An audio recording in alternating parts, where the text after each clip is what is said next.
अजीम जनाब सुखपाल सिंह मुज़व्विर हमारे देश के उन अग्रणी मुज़व्विरीन में से हैं जिन्होंने मुज़व्वरी के क्षेत्र में अंतर्राष्ट्रीय ख्याति प्राप्त की है। कला और संस्कृति से जुड़े प्रेमी उनका नाम बड़ा आदर और सम्मान से लेते हैं। जनाब सुखपाल सिंह जी की मुज़व्वरी की बात करें तो कहीं धनवादी विचारों से प्रेरित है तो कहीं व्यंजनवादी विचारों से, कहीं यथार्थवादी। ज़्यादातर उनकी मुज़व्वरी अमूर्तनवादी विचारों से प्रभावित है। जनाब सुखपाल जी का ज़्यादातर कार्य सामाजिक, राजनीतिक और मानवीय संवेदनाओं की गहरी छानबीन है, जिससे उनके अंतर्मन की गहरी तड़प का ज्ञान मालूम होता है। जनाब सुखपाल जी की पैदाइश सन 5 दिसंबर 1969 अमृतसर के एक बिजनेसमैन परिवार में हुई। उनके वालिद साहब सरदार संतोख सिंह जी एक बिजनेसमैन हैं और माता श्रीमती सुरजीत कौर एक कुशल गृहिणी हैं। परिवार में कुल 4 भाई बहन हैं। इनकी बड़ी बहन का नाम मिस जितेंद्र कौर और उनके बड़े भाई सरदार गुरचरण सिंह जी वह भी बिजनेसमैन है और इनकी छोटी सिस्टर सिमी है। इनकी धर्मपत्री मोनिका मक्कड़ है जो इनको मुज़व्वरी करने में पूरा सपोर्ट करती है, जिनकी वजह से वह चित्रकला का कार्य कर पाते हैं। इनकी बेटी डॉक्टर शबनम मक्कड़ है जो मेडिकल फील्ड में फाइनल ईयर में है। इनका बेटा मिस्टर हरप्रीत मक्कड़ जो पेशे से इंजीनियर है और नोएडा दिल्ली एनसीआर में कार्यरत है। जनाब Sukhpal Singh ji Indian academy of fine art Amritsar में एक सेक्रेटरी की पोस्ट पे कार्यरत हैं और वह लगातार अपना कार्य भी करते हैं और साथ में एकेडमी की देखभाल भी करते हैं। ये एक परिवार की तरह रहते हैं। इस एकेडमी में कई सारे और भी सदस्य हैं जो इनकी तरह ही कार्य करते हैं।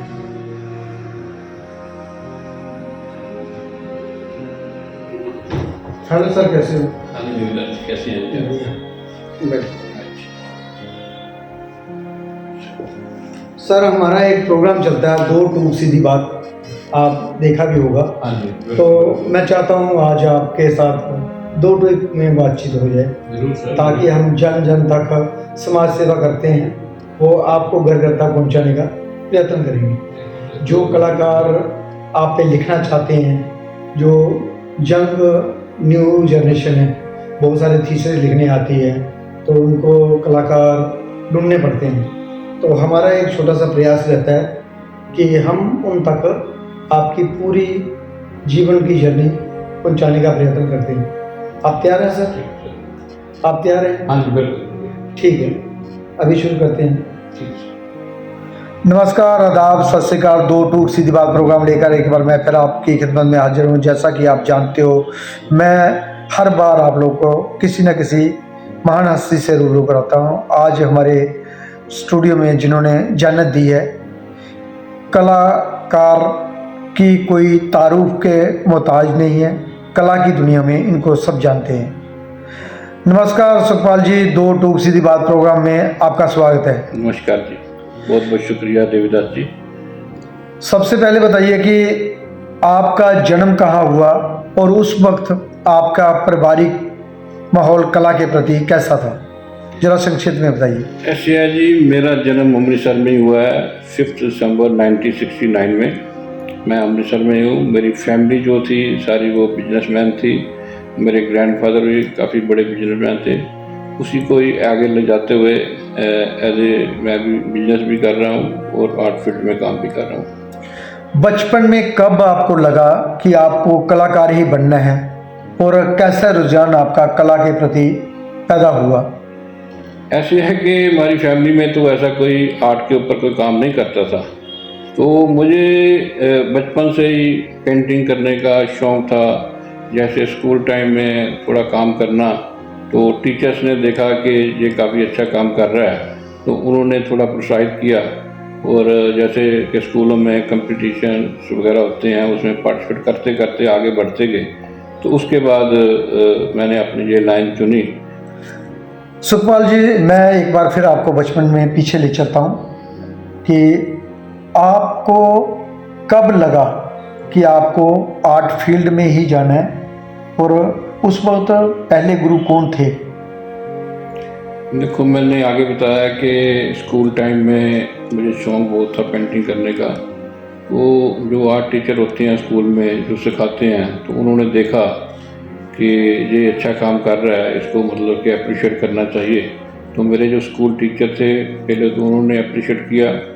उन्होंने बाद में हमारे जो प्रिंसिपल थे उनसे बात की कि ये इस फील्ड में काफ़ी आगे जा सकता है, तो उन्होंने भी मुझे अप्रिशिएट किया। तो उन्होंने कहा कि आप जैसा भी आप काम करना चाहते हो आप करो, हमारा साथ आपके साथ है।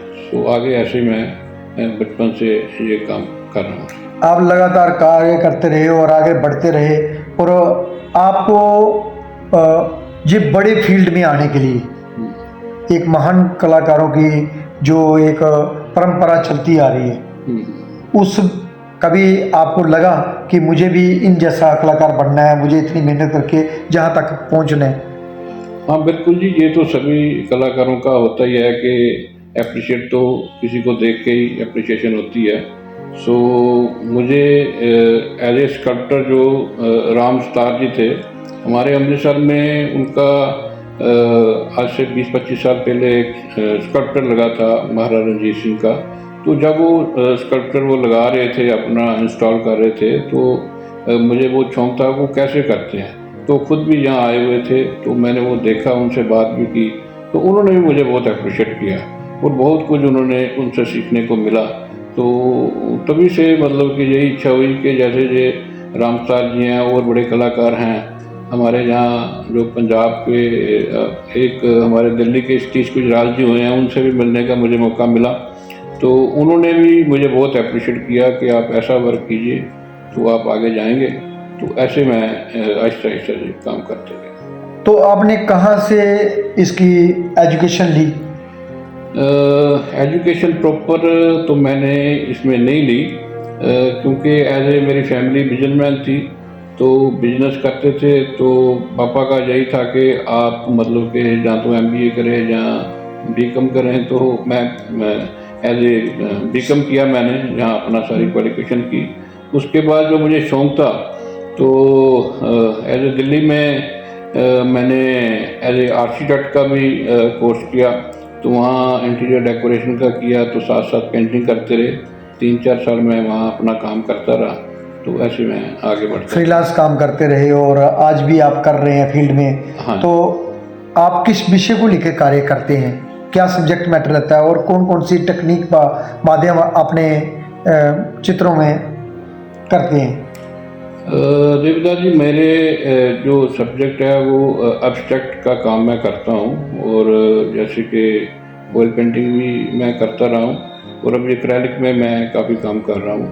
तो ज़्यादा काम मैं बड़े कैनवस पे ही करता हूँ और फ्रीलांसर काम करता हूँ, जैसे कोई बोलता है उसी मुताबिक ये काम करवाता हूँ।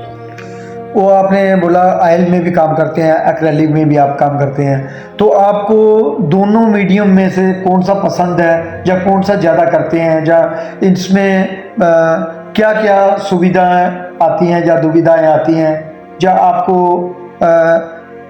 क्या लगता है कि कौन से मीडियम में मुझे करना चाहिए आगे बढ़ने के लिए?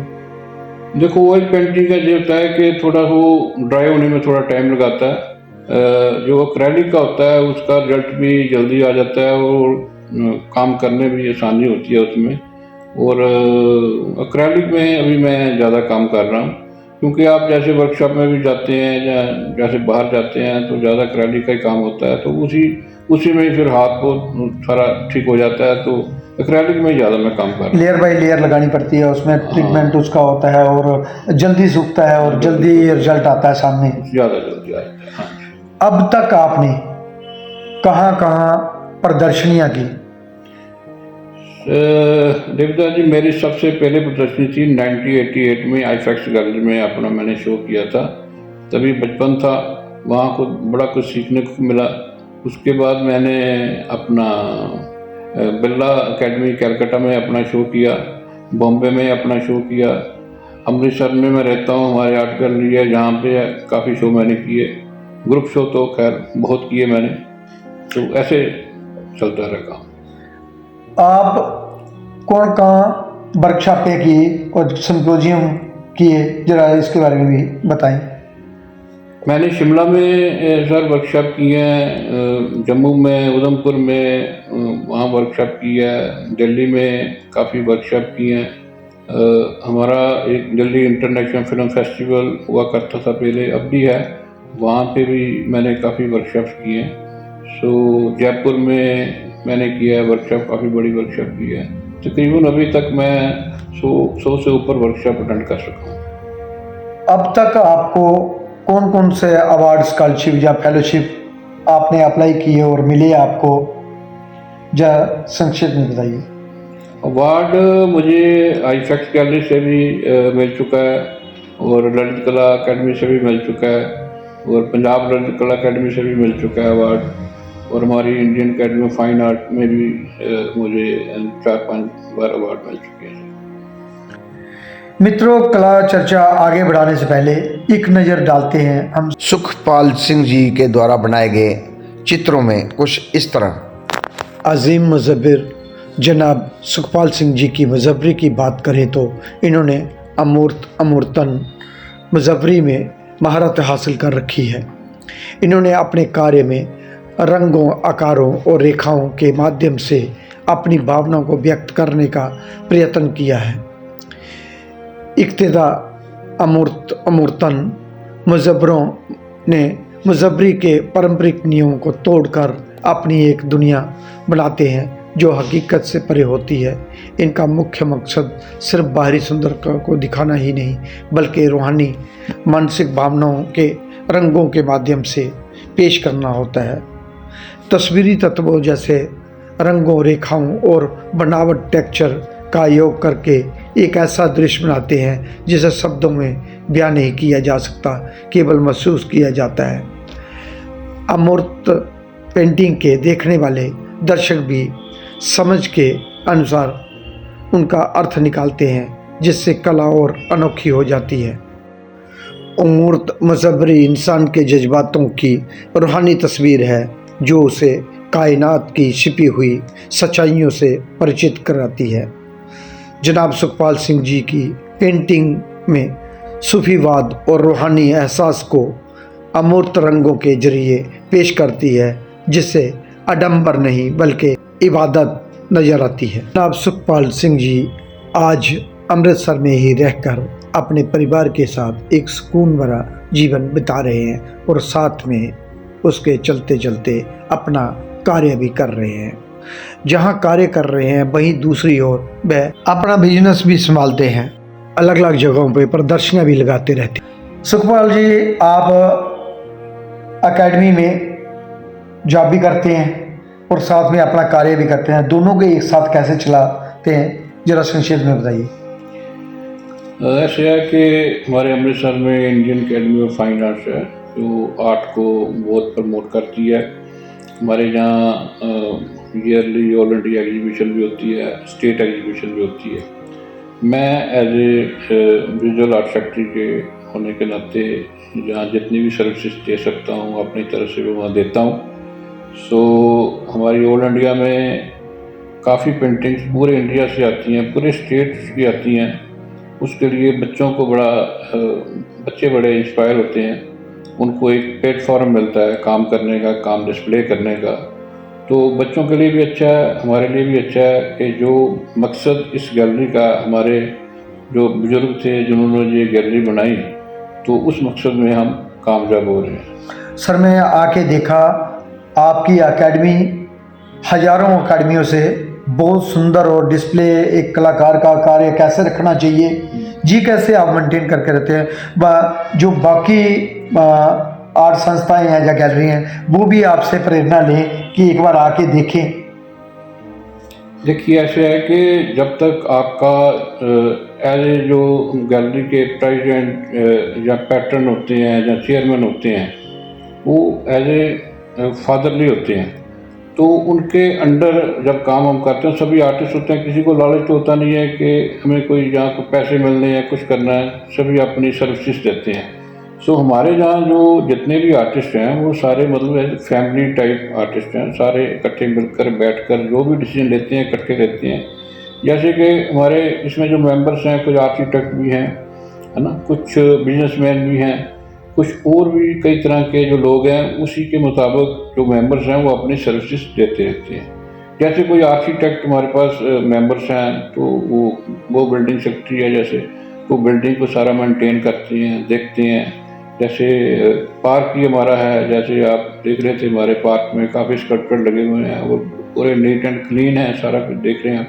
सो वो ये सब लोग अपने अपने काम में वो देख रेख करते हैं, तो इसलिए मतलब देखने में भी अच्छा लगता है। और हमारे जो प्रेसिडेंट है जिंदर मोहन सिन्हा जी, वो सभी को मतलब के करते हैं कि आप काम करो, ये सेवा का काम है, तो सभी हम इसीलिए सेवा की भावना से सारा ये काम करते हैं। जैसे 100 साल से ज़्यादा हो गया ये गैलरी को, और मेंटेन रखना और एक जैसा चलाना, इसमें आपका और आपके मेंबरों का जो योगदान है वो किस कदर तक है? देखो, कोई भी सोसाइटी हो, कोई भी गैलरी हो, मेंबर्स का योगदान होता है, तो इसलिए वो गैलरी चलती है ज़्यादा देर तक। अभी 2028 में हमारा 100 ईयर हो जाएंगे, सेंचुरी हो जाएगी हमारी इस गैलरी को। और हमारे जो गैलरी के आर्टिस्ट हैं, पहले मैंने बताया कि हमारे आर्टिस्ट भी मेंबर हैं, हमारे आर्किटेक्ट भी मेंबर हैं, हमारे बिजनेस में भी मेंबर हैं। जब जहाँ हमें पैसे की ज़रूरत पड़ती है, जो बिजनेसमैन है वो हमें हेल्प करता है। जैसे कोई और जिस फील्ड में जो अपने हमारे मेंबर हैं, वो अपनी तरफ से सारा हमें हेल्प करते हैं।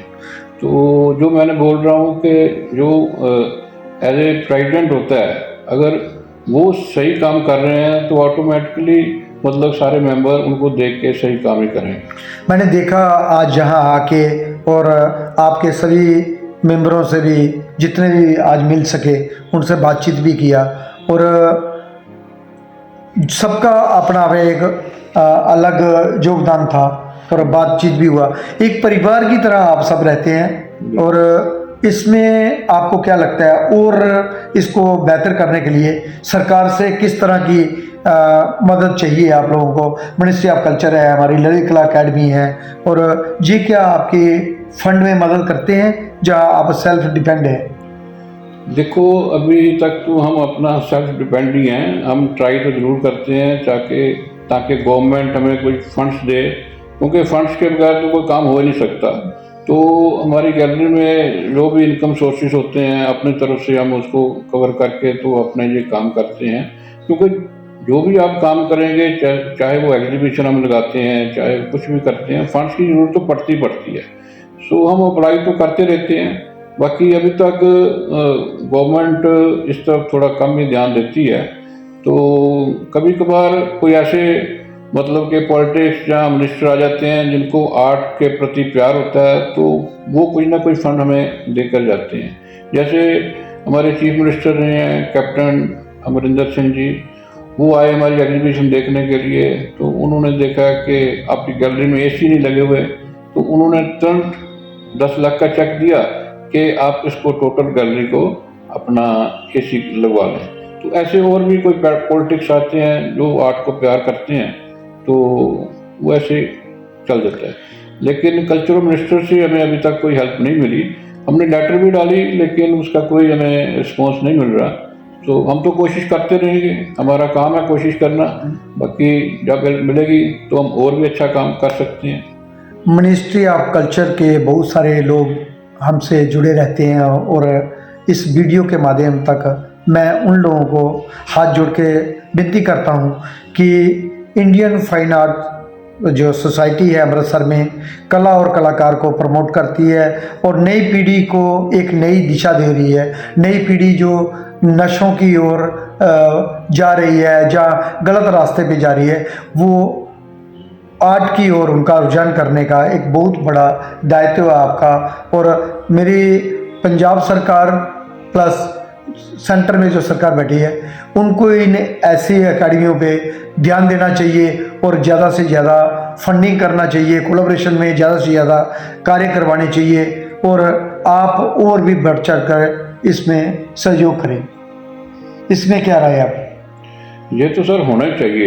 ये तो मतलब कि अगर फंडिंग होगी तो मैं बोल रहा हूँ हम और भी अच्छा काम कर सकते हैं। हमारी तरफ से जितना मतलब कि हमें इनकम सोर्सेस है हम उतना काम कर रहे हैं, उसमें कोई दो राय नहीं है। हमारे पास अभी कलेक्शन, बहुत सारी कलेक्शन है, बहुत बड़े बड़े आर्टिस्टों की कलेक्शन है, उनको मतलब कि मेंटेन करना, उनको संभालना, उसी का ही आज मैंने देखा आपने बहुत ही बढ़िया तरीके से बहुत मेहनत करके उनमें टैग लगा के कौन सी पेंटिंग कहाँ पर है और इतनी सारी कलेक्शन है कि मैं चाहता हूँ कि सरकार द्वारा इन कार्यों को दिल्ली जैसे महानगरों में मॉडर्न आर्ट गैलरी के डायरेक्टर से भी मैं गुजारिश करना चाहूँगा कि आप जो एक्सचेंज प्रोग्राम करवाते हैं कि ऐसी एकेडमियों में भी विजिट करें और इनके पास जो कलेक्शन है वो जन जन तक पहुंचाने का वो कार्य कर सकते हैं, वो आके इन लोगों से मिलें। हाँ बिल्कुल, हम भी यही कोशिश करेंगे जी। अगर वो हमें कोई ऐसे डिमांड करता है तो हम वो अपना सब कुछ करने के लिए तैयार हैं। हमारी जो कलेक्शन है शोभा सिंह जी और बड़े बड़े आर्टिस्ट जो हमारे जी है, मैंने देखा वहाँ अंदर बहुत सारी बड़े बड़े आर्टिस्ट जी आर संतोष का हो, चाहे आपके मंजीत बाबा को, अर्पणा कौर के हो और कई सारी और भी नाम गिनूं तो पूरा दिन चला जाएगा। आपके पास जम्मू कश्मीर से लेकर कन्याकुमारी तक आर्टिस्टों की कलेक्शन है और बहुत ही संजोकर आपने रखी हुई है। बिल्कुल, हमारे पास तकरीबन कोई 15,000 से ऊपर की पेंटिंग है जो हमने अब कलेक्शन की हुई है और बहुत बड़ी ये कलेक्शन होती है और इसको बड़े हमने संभाल के रखा हुआ है, बड़ी अच्छी तरह डिस्प्ले करके रखा हुआ है। और जैसे कि आप बोल रहे हैं कि आपको हमने दिखाया ये हमारा स्टोरेज सिस्टम कैसी है, पूरी उसको तरीके से हमने उसको रखा हुआ है। मैं मिनिस्ट्री ऑफ कल्चर के कल्चर मंत्री व जितने भी राष्ट्रपति प्रधानमंत्री जो दिल्ली में बैठे हुए हैं, मैं उनसे गुजारिश करता हूं आप एक बार विजिट जरूर करें, जहां अपनी टीम को भेजें और इसका पूरा जायजा लें और जहां का जितना भी कलेक्शन है ये महानगरों में डिस्प्ले करें ताकि ये किताबों तक ही बंदा रह जाएगा, जन जन तक पहुंचने का एक बहुत अच्छा माध्यम है। और पंजाब की जो नई पीढ़ी है उनको आप कैसे और इन्वॉल्व कर सकते हैं इसमें? देखो, पंजाब की पीढ़ी ऐसी है कि जो आर्ट होता है, जब म्यूज़िक होता है, उसके साथ जुड़ना चाहिए। अब पेरेंट्स को भी चाहिए कि बच्चों को इसमें लेकर आएँ, आर्ट में, म्यूज़िक में, क्योंकि अगर स्पोर्ट्स में लेकर आएँ, क्योंकि इसमें अगर बच्चों को नहीं लेकर आते, आजकल आप देख रहे हैं बच्चे मोबाइलों में लगे हुए हैं, देखो उनकी आंखें खराब हो जाती हैं और भी कई मेंटली डिस्टर्ब हो रहे हैं, बहुत सारे बैड इफेक्ट्स होते हैं। तो मैं तो यही चाहता हूँ कि पेरेंट्स का हाथ बहुत बड़ा हाथ होता है। जैसे मैं अपनी बात बताऊँ आपको, मैंने बोला है कि मेरे पेरेंट्स पहले पेंटिंग में नहीं हक में थे। जब उन्होंने देखा कि ये पेंटिंग बड़ी अच्छी कर रहा है और आगे बढ़ेगा तो उन्होंने मुझे पूरी सपोर्ट की और आज मैं इस स्थान में बैठा हूँ, आप सभी जानते हैं। आपके जो जहां आपने एग्जीबिशन का बोला कि आप एग्जीबिशन करवाते हैं और इसके साथ साथ क्या क्या कैंप वर्कशॉप में भी करवाते हैं और जो नई पीढ़ी है वो कैसे जुड़ेगी, ऐसे कैसे पता चलता है? हमारा एक तो समर कैंप होता है 1 मंथ का, वो जैसे छुट्टियां होती हैं बच्चों को जून महीने में, तो वो सारा 1 मंथ हमारा उसमें ये पेंटिंग ही नहीं सिखाते हम, उसमें हम म्यूज़िक भी सिखाते हैं। किसी को स्कल्पचर सीखना है वो सीखता है, कोई किसी को म्यूज़िक का गिटार सीखनी है वो हम सिखाते हैं। मतलब जितनी भी हम कला के साथ रिलेटेड चीज़ें होती हैं वो बच्चों को सिखाते हैं। उसके साथ हम बच्चों को जो पेंटिंग सीखते हैं वो लास्ट मंथ में जब मंथ ख़त्म होता है तो उनकी जो पेंटिंग्स है उसकी डिस्प्ले भी करते हैं। तो उससे बच्चों को बड़ी मतलब कि अप्रिसिएशन मिलती है कि उनका वर्क भी इतनी बड़ी गैलरी में डिस्प्ले हुआ है। इसके अलावा हमारे बच्चों के जो कंपटीशन होते रहते हैं जहां हम करवाते रहे हैं, ख़ास तौर पर जो 14 नवंबर को होता है वो हमारा बहुत बड़ा जहां पेंटिंग कंपटीशन होता है। वो छोटे बच्चों से लेके कॉलेज के बच्चों तक ये कंपटीशन होता है, तो वो हम करवाते हैं। बाकी मैंने आपको जो बोला स्टेट एग्जीबिशन हमारी है वो पूरे पंजाब की जो स्टूडेंट्स की और जो आर्टिस्ट जो हैं वो पार्टिसिपेट करते हैं। और उसके बाद हमारी जो एनुअल एग्जीबिशन है उसमें ऑल ओवर इंडिया से हमारे स्टूडेंट वर्क भी भेजते हैं और आर्टिस्ट भी वर्क भेजते हैं।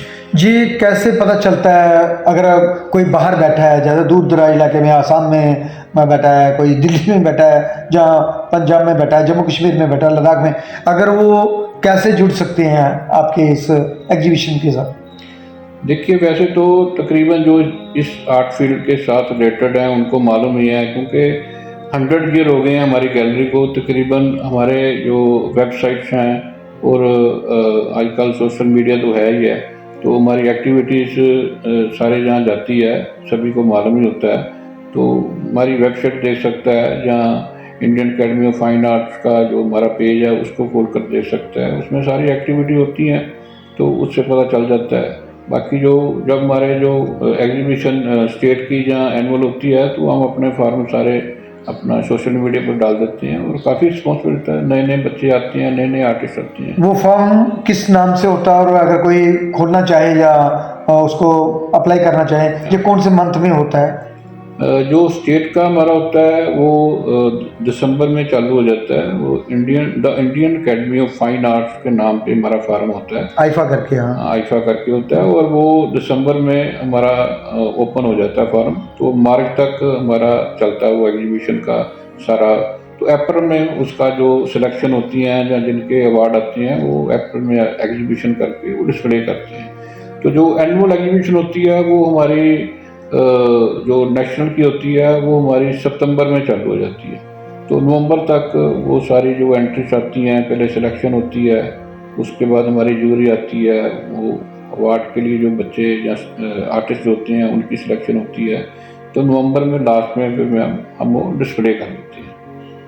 तो जी, अगर आपको मौका मिले या सरकार के द्वारा फंडिंग मिले तो आप अलग अलग स्टेटों में भी ले जा सकेंगे एग्जीबिशन को, जहाँ आपकी जो कलेक्शन है उसको डिस्प्ले करने का प्रयास करेंगे? हाँ, क्यों नहीं, वो तो है ही है। अगर हमें फंडिंग मिले तो हमारा एक यही है कि हमारे जो एग्जीबिशन है, स्टेट एग्जीबिशन है जो पंजाब ललित कला चंडीगढ़ में है, दिल्ली में है, तो वहाँ जाकर हम डिस्प्ले करें, क्योंकि उसमें नहीं, जैसे बेंगलोर में म्यूज़ियम है, कलकत्ता में म्यूज़ियम है, दिल्ली में म्यूज़ियम है, ये लोग एक्सचेंज प्रोग्राम बहुत सारे करते हैं, तो ये कैसे आपसे कांटेक्ट करेंगे?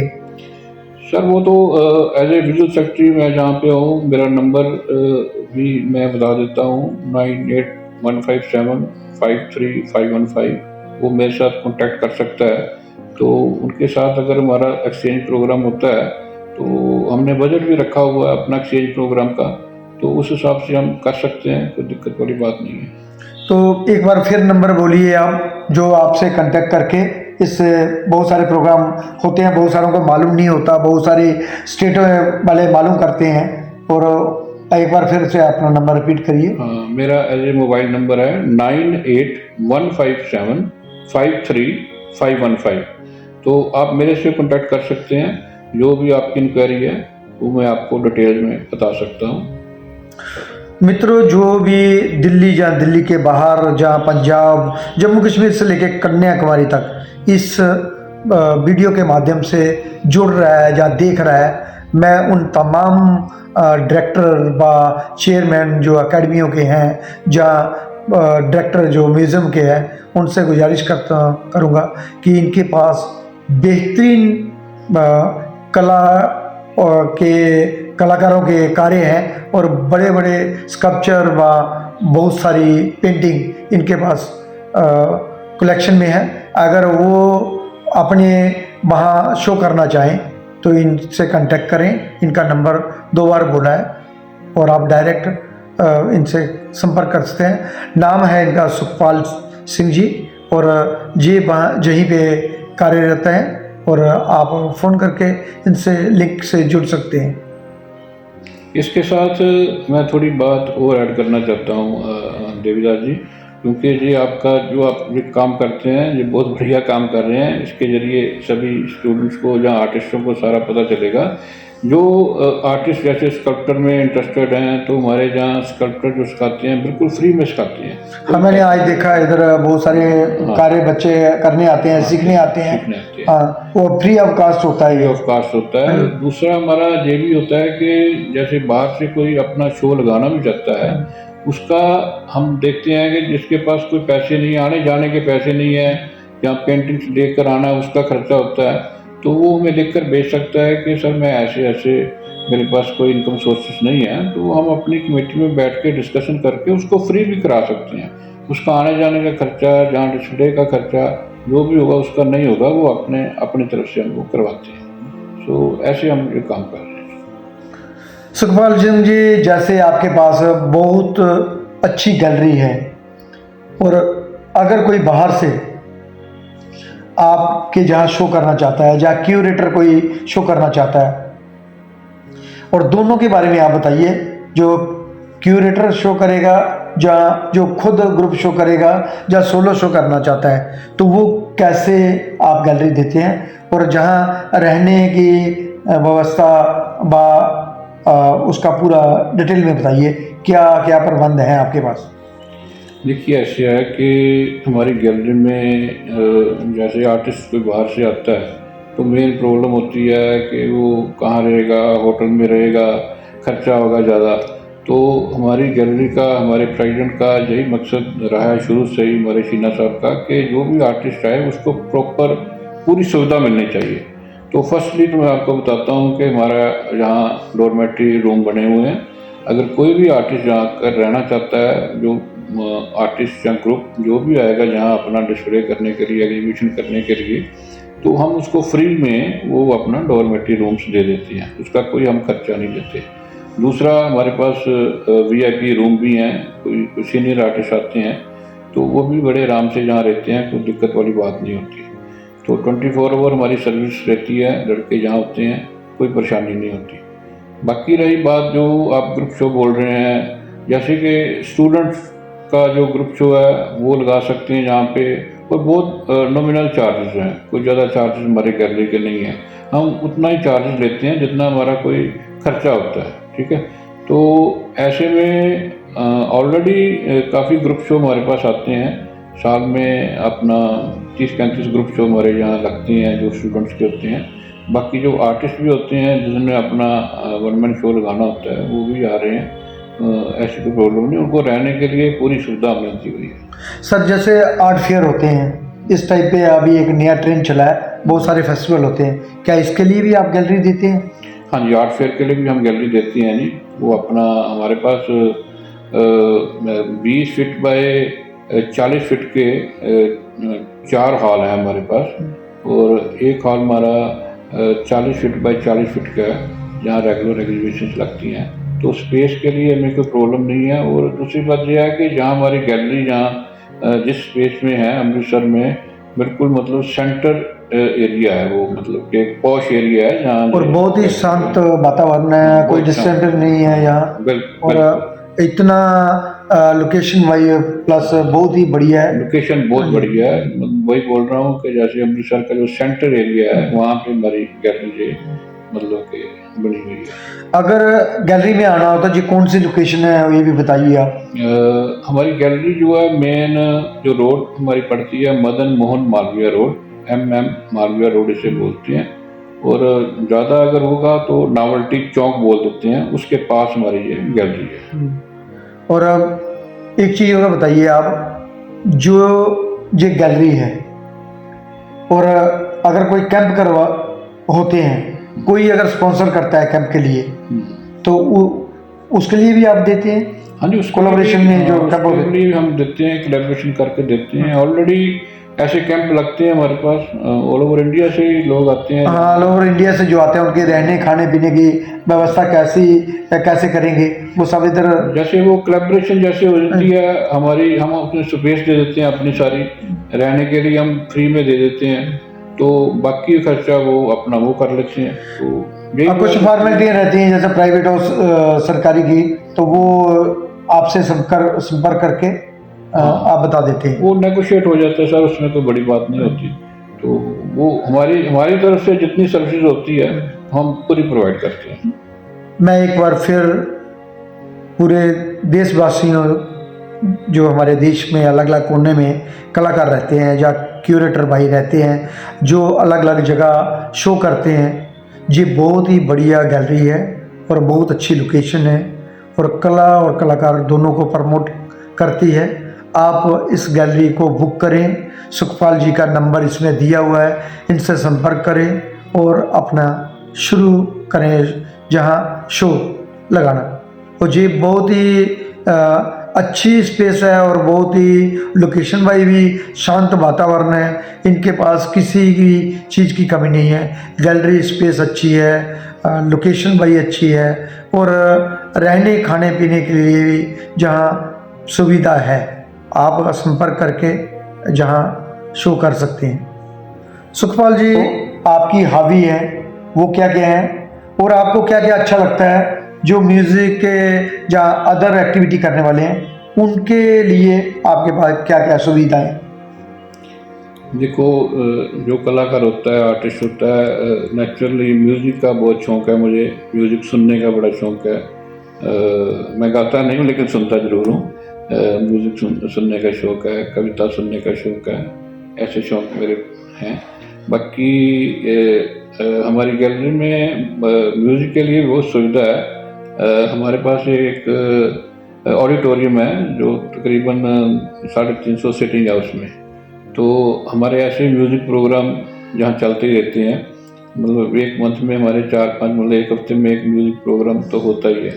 सो बहुत बड़ा प्लेटफॉर्म है ये गैलरी उन लोगों के लिए जो म्यूज़िक में, जो पेंटिंग में या किसी भी चीज़ में काम करना चाहती हैं, जिनको शौक़ है। बहुत बड़ा प्लेटफॉर्म हमको मिला है। तो इस प्लेटफॉर्म से हमारे ऑडिटोरियम जो है, इससे बहुत बड़े बड़े कलाकार आज नेशनल लेवल पर पहुँचे हुए हैं, बल्कि इंटरनेशनल लेवल पर पहुँचे हुए हैं। हमारे कपिल जी जो हैं, कपिल शो है, वो भी हमारे अमृतसर के ही हैं। तो और भी उनके साथ जो साथी हैं, वो कुछ भारती जी हैं, वो भी अमृतसर की हैं। तो यहाँ उनको प्लेटफॉर्म पहले मिलता रहा है, तो आज देख लीजिए आप इंटरनेशनल लेवल पे वो काम कर रहे हैं। सो यहाँ म्यूज़िक प्रोग्राम तो होते ही रहते हैं सर। हमारे यहाँ जो ऑर्डिनरी जनरल सेक्रेटरी हैं, डॉक्टर PS ग्रोवर जी हैं, उनको बहुत शौक़ है म्यूज़िक का। वो आप भी सिंगिंग करते हैं, तो उसके ज़रिए वो कोई ना कोई प्रोग्राम कराते रहते हैं।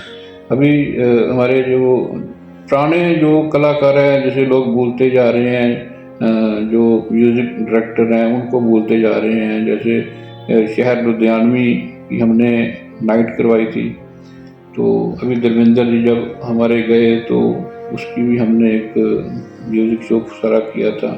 उनकी जितनी पुरानी फिल्में थी वो हम सारी वो स्टेज पे वो दिखा रहे थे लोगों को।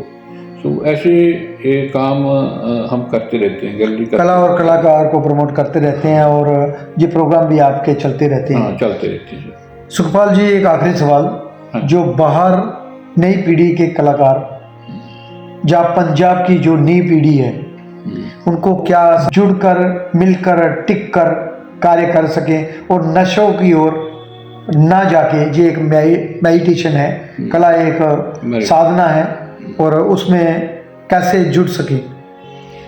देखिए, ऐसे है, जब लोग ऐसे दूसरे गलत कामों में पड़ते हैं, जैसे कि आप बता ही रहे हैं कि बच्चे आजकल की पीढ़ी जो है नशे में जाती है, तो कई जो हमारे जैसी गैलरीज हैं, हमारे जैसी अकेडमीज हैं, उनको अच्छा प्लेटफॉर्म देना चाहिए बच्चों के लिए, तो बच्चे जहाँ आकर सीख सकें।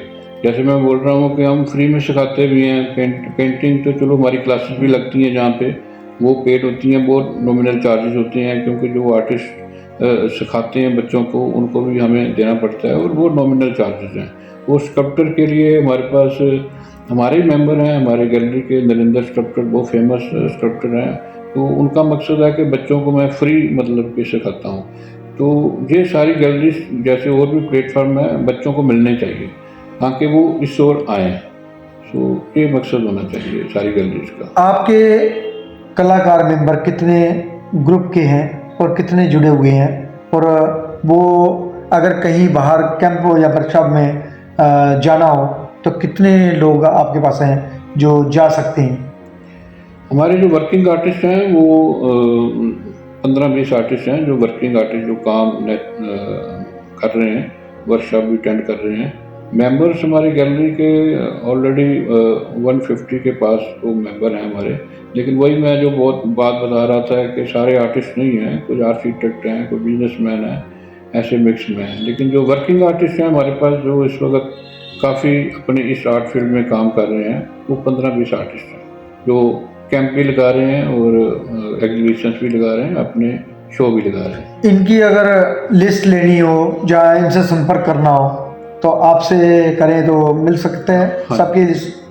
हाँ जी, वो लिस्ट हमारे पास है, हमारे मेंबर्स हैं, जिसको भी अगर जरूरत पड़े तो हम वो लिस्ट जो है वो प्रोवाइड कर सकते हैं। जो बाहर कैंप होते हैं, वर्कशॉप होते हैं, संपोजियम होते हैं, उसमें जा सकते हैं वो लोग। हाँ, वो जा सकते हैं, ऑलरेडी जा रहे हाँ हैं। जी। अगर कोई और भी है तो हम वो लिस्ट प्रोवाइड कर सकते हैं।